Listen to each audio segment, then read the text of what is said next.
I don't need a father like you in dirty work clothes. Get out! I've worked hard to provide for my family, and that's what my daughter told me. My wife, instead of reprimanding my daughter for her outburst, agrees with her. There's no place for me here anymore. I realized that and quietly left my family.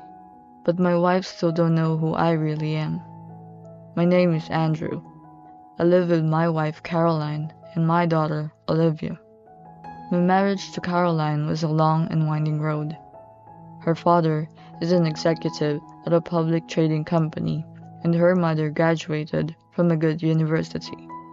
That's why when they found out I was working in a factory, my in-laws blatantly disrespected me and opposed our marriage. My father-in-law said, "A factory worker can't marry our daughter." Before he even heard what I had to say, he dismissed me at the door. But I didn't give up on marrying Caroline. I went to her parents' house many times.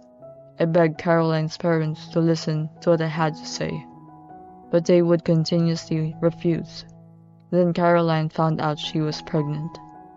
The in-laws were furious, of course, but now that we were having a baby, I was finally able to sit down and talk to them.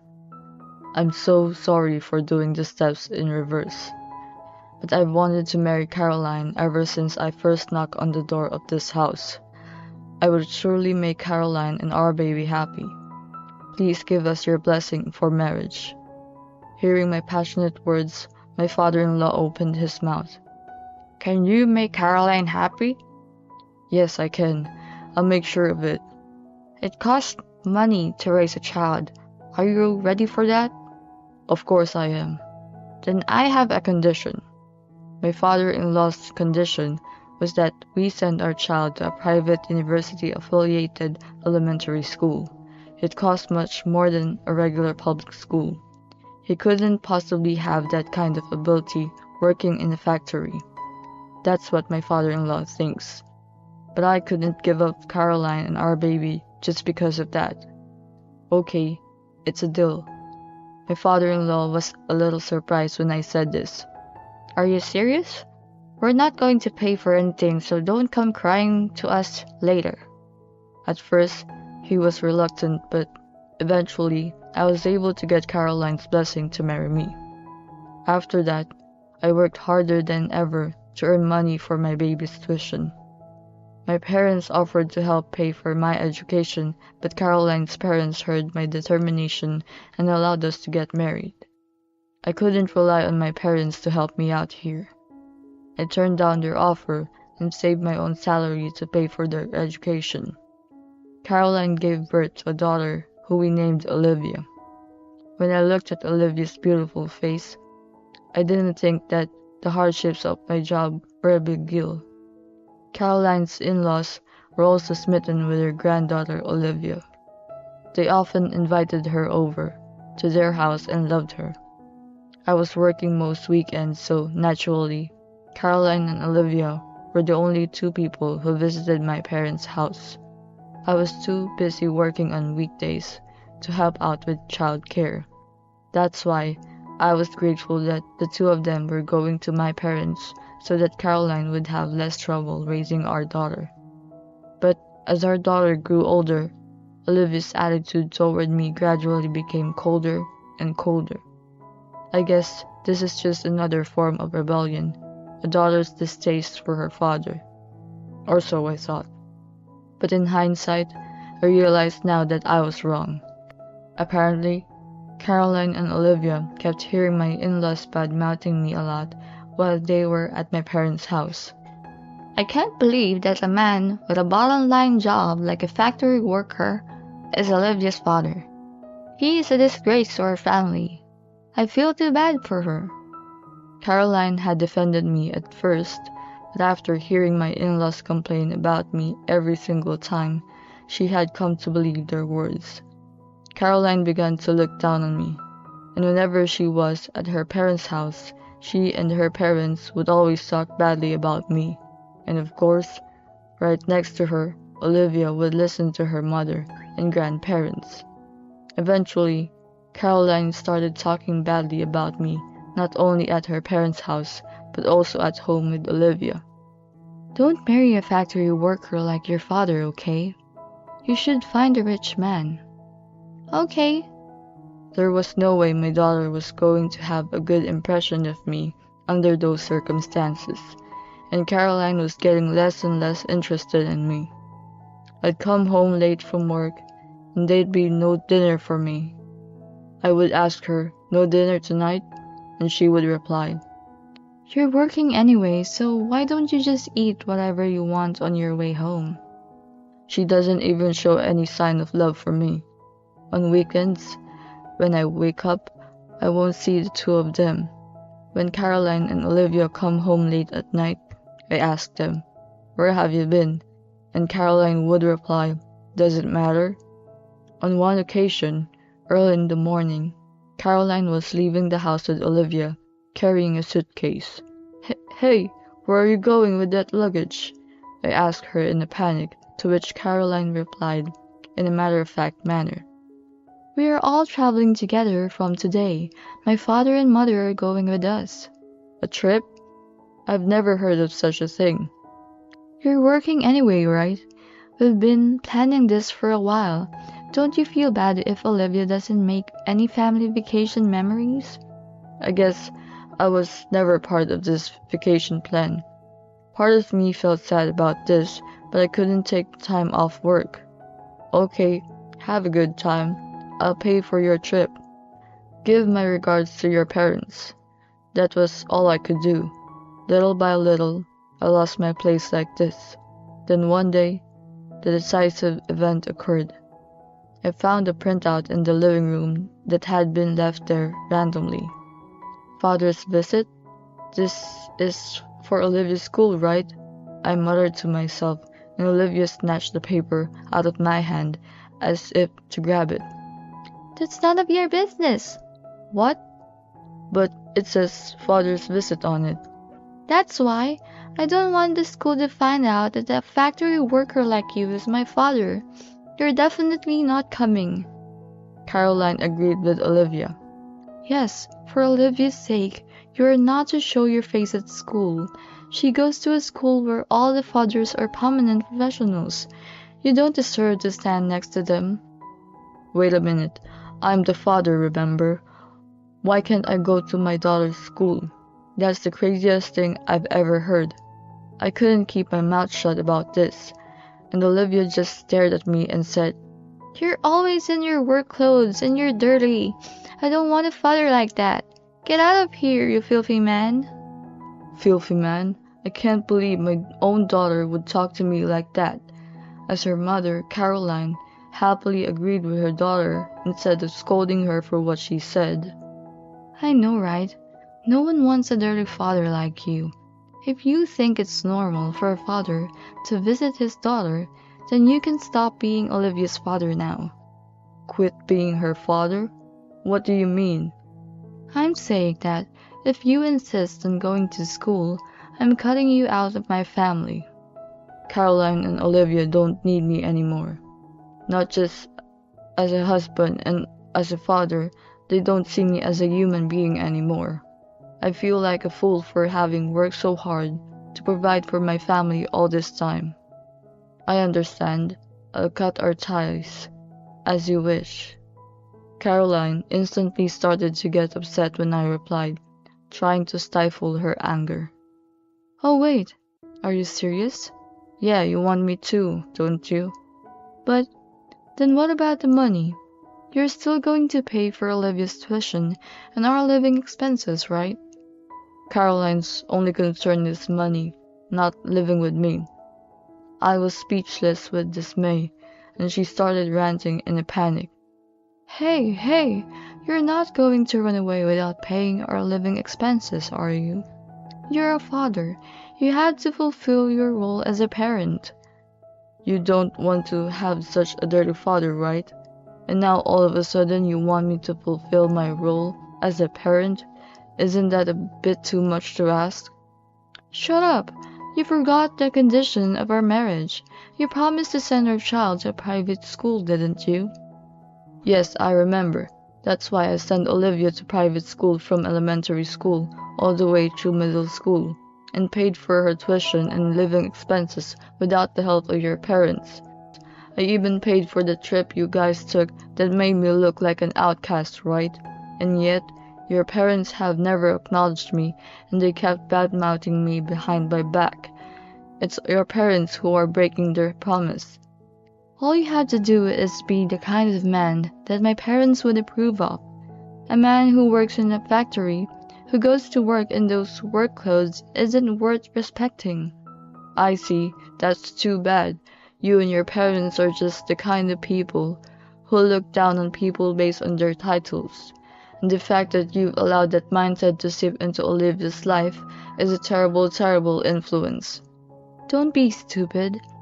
A dirty father like you is a much worse influence. Caroline and I had a falling out. No matter how much we talked, we're not the same couple anymore. We don't have the same values. Okay, well, if you're gonna go that far, we're gonna have to get a divorce. Olivia looked worried when she heard the word divorce. I said to her, "Don't worry. I know I said that, but I'm still your father even after the divorce. I'll still pay for your tuition." Thank you. Olivia thanked me quietly. Caroline coldly tells Olivia, Olivia, you don't have to thank him. It's a matter of course. So as long as you pay us, there's no problem. Now get the hell out of here. I did as Caroline said, packed my bags, and left the house. Then Caroline sent me a document with the detailed terms. Olivia's tuition must be paid in full after the divorce, the house must be sold, and half of the money from the sale must go to Caroline.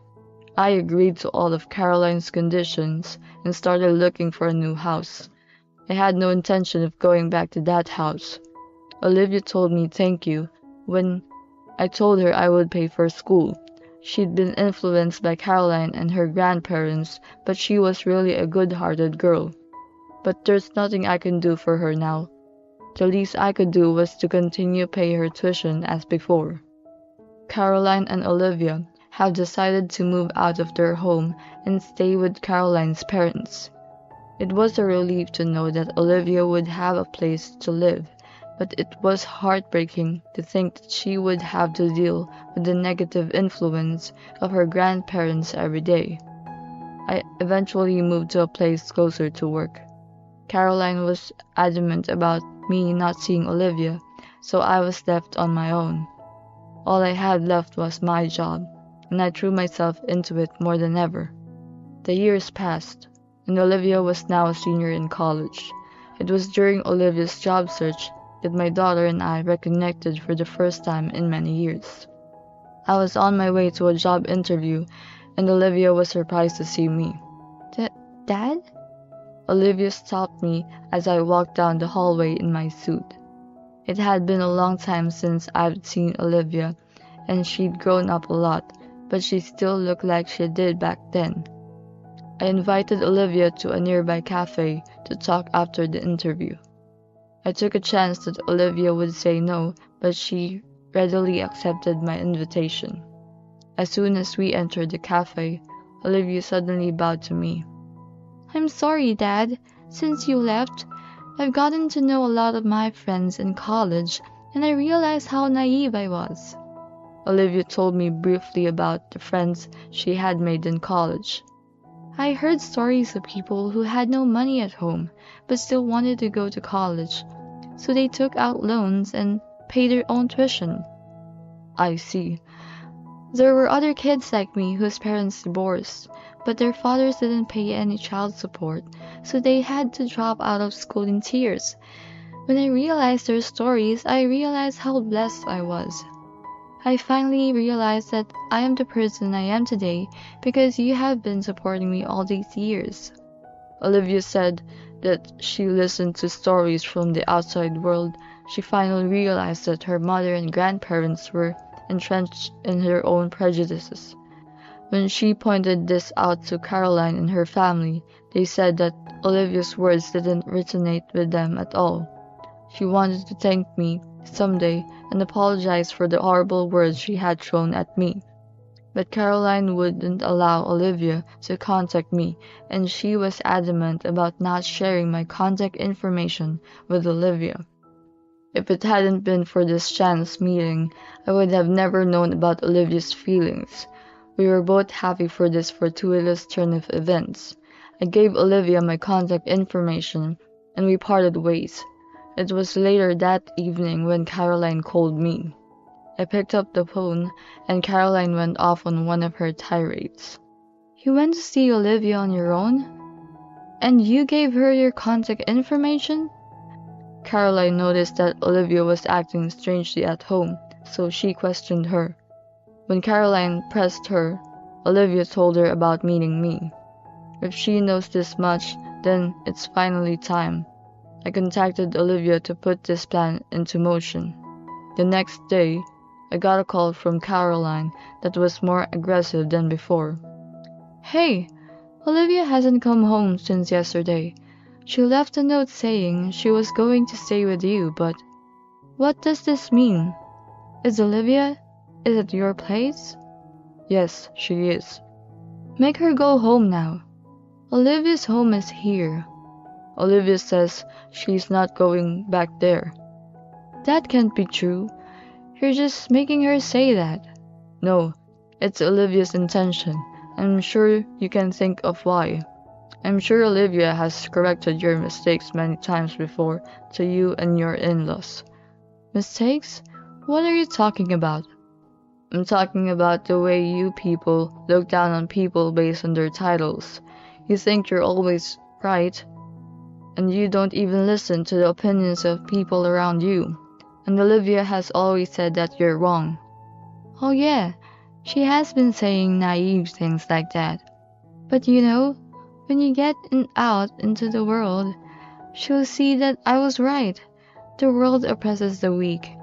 Weak people like you who work at the bottom of the pyramid." "Our lives depend on the work of those who support us behind the scenes. Don't you have any gratitude at all?" "That's just a loser's howl, isn't it?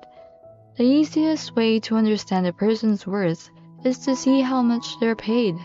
People who don't make much money don't have anything to say to those who do. Look at my father. He was the director of a public trading company, and he's still a director of an affiliated company. The fact that your father didn't recognize you as a factory worker for as long as he did is proof enough." "So, nothing has changed for you and your parents?" "Of course they haven't. Why should we conform on your ideas? Are you stupid?" "You're right. You and I have fundamentally different ways of thinking. I understand that. You still don't have to refrain from this." "What do you mean refrain? What do you think you can do?" "You'll find out soon enough what I can do." The following week, Caroline and her in-laws came to my apartment together. I let Caroline and her family through to my luxury condo, which was much larger than her parents' house. They looked at the spacious living room, widened their eyes, they bowed their heads and apologized to me. "I'm sorry for everything we've done." Caroline also speaks in a very gentle and appealing tone. "I didn't know you were the president of a company related to my father's. Why didn't you tell us about that? Why did you tell us you were working at the factory?" "Even before you and I got married, it was already decided that I would eventually take over that company. But I wanted to know more about the shop floor before I took over. That's why I worked at the factory for a few years, just like the people on the factory floor. I didn't tell you guys the truth because I wanted you to see me for who I am, not what I do." "No way." "You and your parents couldn't understand that the factory workers are the ones who support the company. We can't have someone like that on board of directors for our company." Hearing this, my father-in-law rushed to intervene. Wait. That's a misunderstanding. I never intended." "What did you intend then? You looked down on me as a factory worker, and you kept bad-mouthing me to Caroline and Olivia at every opportunity." I despise people who measure their worth by their profession. It's bad for my daughter Olivia. I've had to put up with it because you've been taking care of Olivia for so long. Now that I have my daughter back, I don't have to put up with you. I was convinced that I had made the right decision for the good of the company by removing my father-in-law from his position. Caroline hung onto me and said, Andrew, I'm so sorry. I'll stay here with you. Olivia and I will live together again, and the three of us will be happy. What? Was there ever a time when the three of us lived together on good terms? Think back. You've always taken Olivia from me and made me an outcast. I don't have a single good memory of my marriage with you. But don't you feel bad for Olivia? You're the one to talk. You're the one who's been bad-mouthing me to Olivia. You're the one who tore our father-daughter relationship apart. Olivia has regretted that her whole adult life. Because of you, Olivia has suffered from guilt towards me all her life. But... Shut up. Get the hell out of here. I never want to see your face again. So I revoked my father-in-law's position and divorced Caroline. When they realized that I wasn't budging on my decision, they slumped their shoulders and shuffled off. Olivia, who had been watching from the back of the room, comes over to me with a relieved look on her face. Can I continue to stay here? Of course you can, Olivia. You're my precious daughter. You can stay here as long as you like. Thank you, Dad. Thus, Olivia and I were finally able to form a father-daughter bond. On the other hand, my father-in-law, whose position was revoked, was forced to live on his pension due to the loss of his income. With his pension, he could no longer afford the luxuries he had previously enjoyed, so he began working part-time as a janitor. Caroline, too, has been sent to a part-time job, which she is not used to, after having lived at home with her parents for so long. I wondered what Caroline would think if she were to hear her father's words now. I'm sure they now realize how foolish they were to think that way they did. But no amount of remorse will bring back the years that tore me and my daughter apart. I will never forgive Caroline and my in-laws. I'm going to make up for what they did to my daughter.